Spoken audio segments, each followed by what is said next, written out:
Welcome to Portland, Oregon, a city that somehow manages to be laid back and sharply opinionated at the same time. If you're watching this while stuck in traffic or waiting for your coffee to cool, congratulations. You've just committed to a 13-minute drive-thru one of the most interesting cities in the Pacific Northwest, and possibly the country. Let's start with the basics. Portland is the largest city in Oregon, with a population of around 650,000 people. But it doesn't really feel like a big city. It's more like a collection of eccentric neighborhoods, each with its own personality and its own local coffee shop, food truck pod, vintage bike repair shop, and probably someone selling homemade sourdough starters out of their backpack. The city sits at the confluence of two rivers, the Willamette and the Columbia, which means Portland has both the aesthetic appeal of waterfront living and the logistical challenge of figuring out which of its 12 bridges you're supposed to be on. The Willamette, by the way, pronounced Willamette, not Willamette. Mispronounce it and someone will surely correct you. Politely, but with a slight pause to let you know that you've been losing your local credibility. Portland was officially founded in 1845. After a coin toss, two settlers from the opposite coast wanted to name it after their respective hometowns. One wanted Boston, the other Portland. The coin landed in favor of the latter, and just like that, Oregon avoided being home to a city called Boston 2.0. Honestly, that coin toss might have been the last time Portland left anything up to chance. Despite its long rainy season, Portland has a strange superpower, making gray skies feel like a creative backdrop. Maybe it's the muted light, maybe it's the coffee, maybe it's the people here actually enjoying wearing waterproof jackets. Either way, the city doesn't mind the weather. In fact, it kind of leans into it. The rain is part of the brand. And that brand has layers. If you were to ask people what defines Portland, you'd probably get a range of answers. Some would say bikes, others would say beer, a few might mention food carts, or protest culture, or Powell's books. But here's what they all have in common, a sense of intentional living. Portlanders tend to care about where their food comes from, how their coffee is sourced, and whether their electricity is renewable. They're not just existing, they're curating. Let's talk about the city layout. Portland is divided into quadrants. Yes, quadrants. There are 5 of them. It's a local math joke, and it only kind of makes sense. The Willamette River divides east and west. Burnside Street divides north and south, and then there's North Portland, which is its own thing entirely. If you ever get turned around here, just remember, the city might be quirky, but it's also grid-based. You'll find your way back. Portland's public transit system is genuinely impressive for an American city. Between the Max Light Rail, streetcars, and robust bus fleet, it's possible to a lot of people do, especially in the inner neighborhoods where parking is more theatrical than guaranteed. And for the more fitness-minded or traffic avoidant, there are over 350 miles of bike lanes. In fact, Portland has one of the highest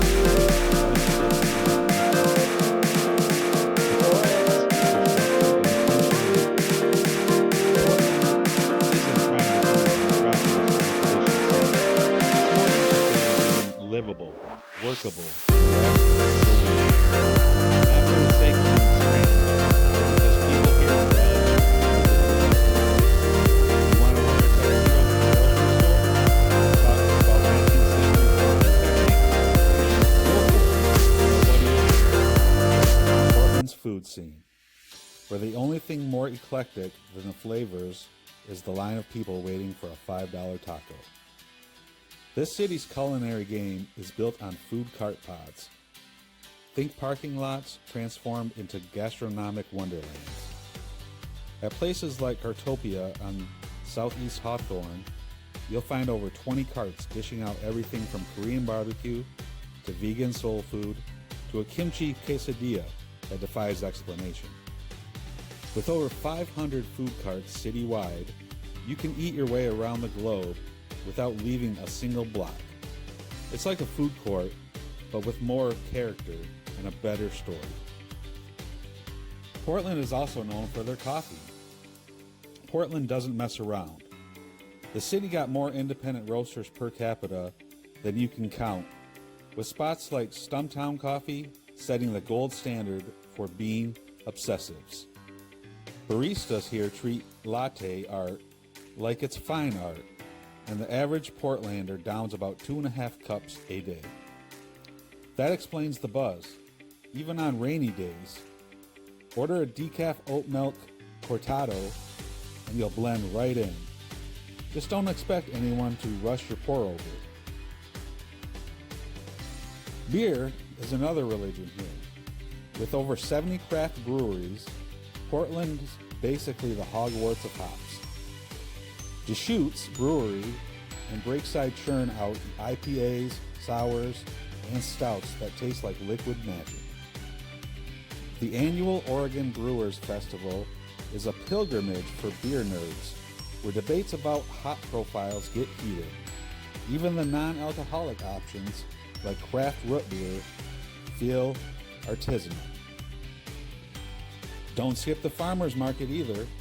The Portland State University market on Saturdays is a sensory overload of fresh marionberries, homemade kombucha, and a live banjo music.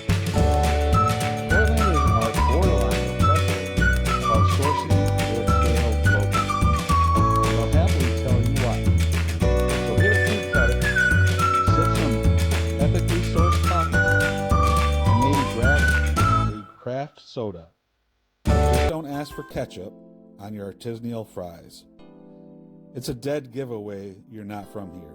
Now, if you thought Portland's food scene was impressive, wait until you hear about what the city offers outdoor enthusiasts. Portland isn't just a city. It's your base camp for some of the most spectacular outdoor experiences in America.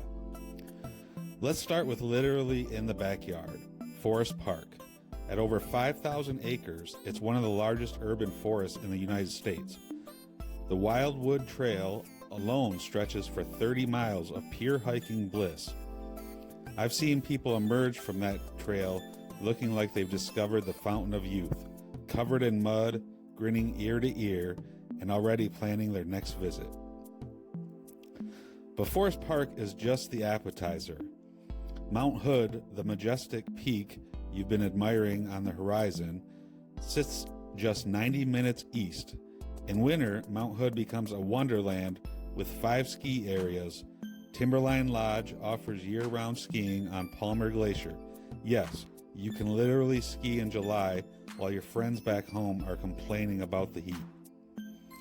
Summer transforms Mount Hood into a hiker's paradise. The Timberline Trail circumnavigates the entire mountain. 41 miles of pure Pacific Northwest magic. Mirror Lake reflects the mountain so perfectly, it looks like nature's showing off. And if you're feeling ambitious, climbing Mount Hood is a rite of passage for serious mountaineers. Speaking of reflections, let's talk about the Columbia River Gorge. This natural wonder creates a wind tunnel effect that makes it the wind surfing capital of the world.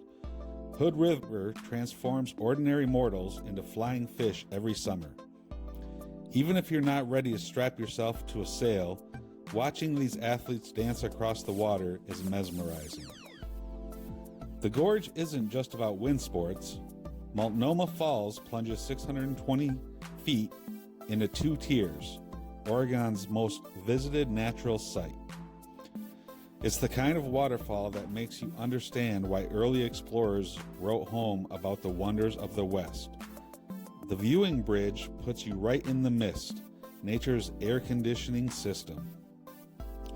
For cycling enthusiasts, Portland's bike culture extends far behind city limits. The historic Columbia River Highway's State Trail offers car-free cycling through tunnels blasted through basalt cliffs. Mountain bikers, prepare to have your minds blown. Powell Butte Nature Center Preserve offers miles of single track right within city limits, while Sandy Ridge provides trails so well designed the mountain biking magazines regularly feature them. The Willamette River isn't just for looking at, it's for exploring. Kayaking through downtown Portland offers a unique perspective of the city.